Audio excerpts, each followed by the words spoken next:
Bonjour à toutes et à tous, je m'appelle Dominique Tessier, je suis l'auteur d'un roman qui vient de paraître chez l'Harmattan, qui s'appelle Enquête, qui est, pour aller vite, l'histoire de trois hommes, Basile, Pierre qui est le fils de Basile et Grégoire qui est le fils de Pierre, donc trois hommes, trois générations, unis par le lien de filiation, et qui sont, dans des circonstances différentes, affrontés à un même problème que j'appelle le problème des appareils, c'est-à-dire qu'à un moment, un appareil, ça peut être la hiérarchie militaire dans le cas de Basile, mais ce sont des choses tout à fait différentes dans le cas de Pierre et dans le cas de Grégoire. Un appareil veut leur perte, en quelque sorte. Et c'est l'histoire de cet affrontement de gens de bonne volonté avec des appareils. C'est aussi l'histoire des suivistes, des suivismes, parce que je crois qu'il n'y a pas d'appareil sans bon suiviste. Les appareils ne tiendraient pas très longtemps s'il n'y avait pas de suiviste pour, en quelque sorte, les respecter, faire comme ils disent. Et donc ce roman, c'est moins un questionnement sur pourquoi il y a des appareils, parce que ça, la réponse est assez simple, qu'un questionnement sur pourquoi il y a des suivistes, et là c'est plus compliqué, mais c'est dans le roman.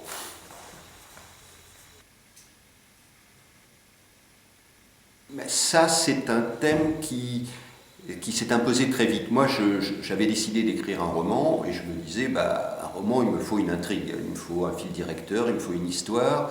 L'idée de ces trois générations d'hommes, je ne vais surprendre personne en disant que j'ai pensé à mon père et que j'ai pensé à mon fils, bien sûr, et à moi-même. Mais l'idée de ces trois générations d'hommes, j'ai tout de suite pensé que ça serait la trame directeur du roman, la trame directrice du roman. Mais du coup, d'ailleurs, au fur et à mesure que j'écrivais, je me suis rendu compte que je ne parlais pas seulement que des phénomènes d'appareil et des phénomènes de suivisme, mais que je faisais aussi un roman sur la filiation, sur les problèmes de transmission. Autrement dit, le fait d'avoir utilisé ces trois générations d'hommes qui sont liés par un lien familial, par la filiation, ça n'est pas simplement pour illustrer la permanence du phénomène dont je parle dans le roman, c'est aussi pour parler de la filiation et de la transmission, ce qui fait partie des choses que je considère comme très importantes. Pierre est en permanence en train de se poser la question suivante, qu'il ne résout pas d'ailleurs dans le roman.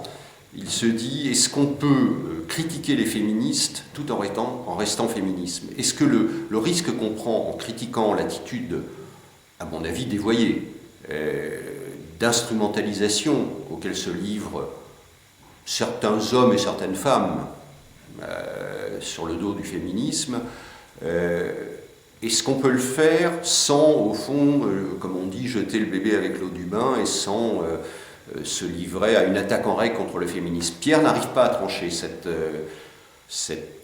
contradiction, probablement d'ailleurs parce qu'il la vit de façon extrêmement intime. Pierre n'est pas un ange, Pierre a des défauts, et il le sait bien, et moi aussi, et il n'arrive pas à trancher cette question.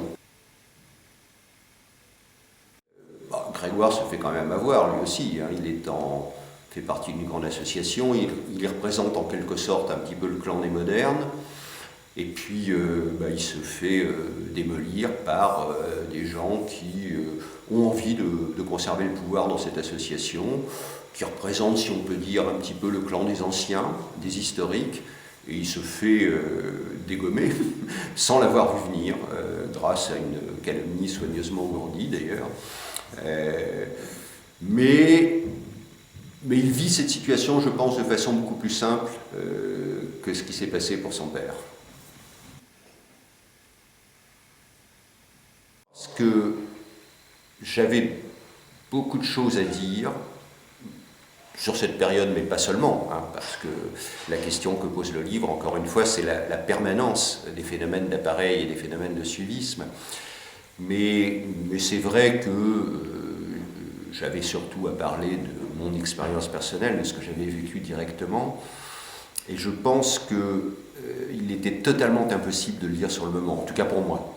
Il fallait qu'un long travail de décantation se fasse. Il fallait prendre le temps de la réflexion, parce que je ne voulais pas non plus faire un livre polémique. Si j'avais réagi à chaud, je pense que j'aurais finalement alimenté les phénomènes que j'essaye au contraire de décrire, de comprendre et de combattre. Voilà. Et puis je pense aussi que je ne sais pas bien répondre à la question, tout simplement, qu'il a fallu ce temps, que les choses se remettent un petit peu en ordre. Il a fallu aussi que je trouve le désir d'écrire. On ne se met pas à écrire comme ça à la suite d'une décision rationnelle. C'est vraiment un désir totalement irrationnel. Un beau jour, on se dit, il faut vraiment que je fasse ça. Et voilà, ça a pris tout ce temps.